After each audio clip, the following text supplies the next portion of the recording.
అందరికీ నమస్కారం.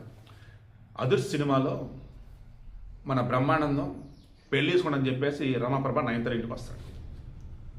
దెన్ అక్కడ ఉన్నటువంటి బ్రాహ్మణులు కొంతమంది ఇతను గొప్పతనని చెప్తూ ఉంటారు. అప్పుడు రమాప్రభ నవ్వుతూ ఉండేది. ఎందుకు?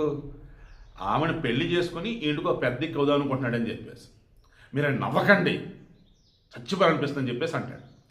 ఇలా ఈరోజు ట్రంప్కు సంబంధించి రీసెంట్గా నోబెల్ శాంతి బహుమతి పొందింది మారియా మచాడో అని చెప్పేసి ఈమె వెనిజులా చెందినటువంటి పర్సన్, అపోజిషన్ పర్సన్.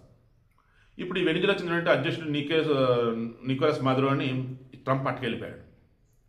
అక్కడ ఆల్రెడీ వాళ్ళ సుప్రీంకోర్టు ఏం చేసింది, వైస్ ప్రెసిడెంట్ ఉన్న పర్సన్ ఏమో ప్రెసిడెంట్గా నియమించేసింది. త్వరలో ఎన్నికలు రావచ్చు అంటున్నారు.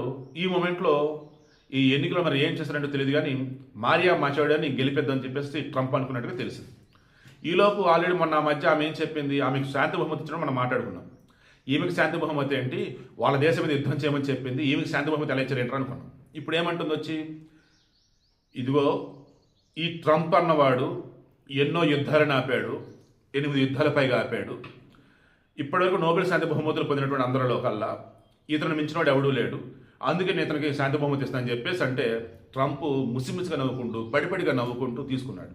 అక్కడ రిపోర్టర్ అడిగాడు, శాంతి బహుమతి వచ్చింది ఆమెకి, మీకు ఇస్తుంటే మీరు తీసుకుంటున్నారేంటి, మీరు అడిగారు మీకు ఇవ్వలేదు, బట్ ఆమెకి ఇచ్చారు, ఆమెకి ఇచ్చింది మీకు ఇస్తే మీరు తీసుకున్నారేంటి అన్నప్పుడు మరలా అదే చెప్పాడు.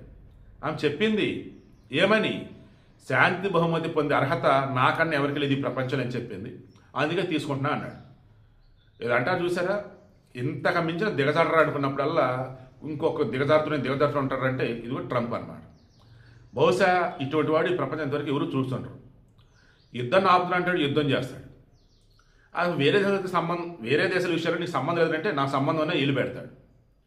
వేరేకి వచ్చిన అవార్డు ఈయన తీసేసుకొని నాకే అంటాడు. నిజంగా కోతి చేతిలో కొబ్బరి చెప్ప అన్నదానికన్నా ఇంకా ఘోరం ఈ ట్రంప్ ఇప్పుడు అమెరికాకి సంబంధించి చేస్తున్న పనులు.